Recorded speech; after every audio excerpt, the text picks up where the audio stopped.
سلام، من اومدم با یه ویدیوی دیگه. امیدوارم که حالتون خوب باشه.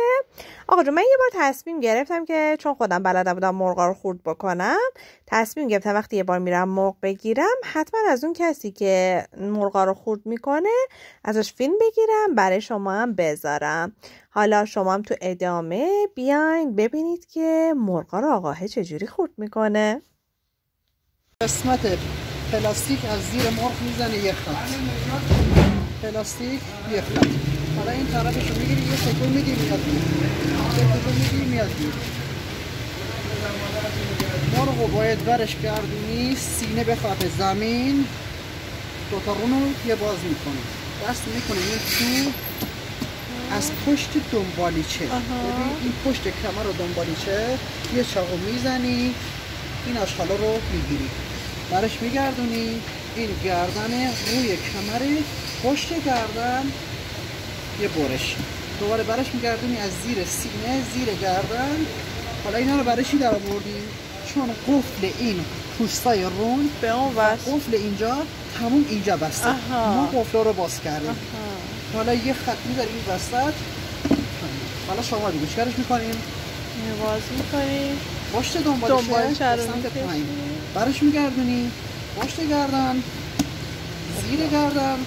اینا قفل این بدن پوسته، بدن کاملش این دوتا قفل باش اینا رو باز کنیم. حالا از روی گردن به سمت پایین یه خط. حالا چیکار میکنیم؟ این کتف رو باز میکنیم، برش میگردونه یه تکون یه تک اینجا میشکنه، از زیر بغلش محکم مثل آب خوردن، خیلی راحت. حالا دوباره اینجا دوباره برمیگردونی میکشی به سمت اینجا، میکشی داخل. قربون سید جان برو به سلامت. خانم برو داخل، اینجا قسمت فروش نیست. حالا اینو برمیگردونی از اینجا میاد اینجا.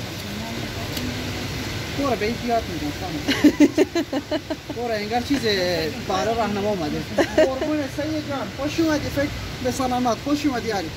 برش میگردونی اینم از اینجا. اینا فکر می‌کنی یه بازیگر معروف نیکی کرده. بابا آدم ساده است بنده خدا. حالا ببین این انگشت، سه تا انگشت یه تکون میدی، آب خوردن.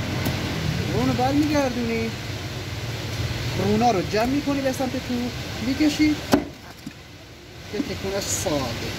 حالا دوتا رونو مغز رونو ساختمونی نگه میداری، آشغال مثل آب خوردن.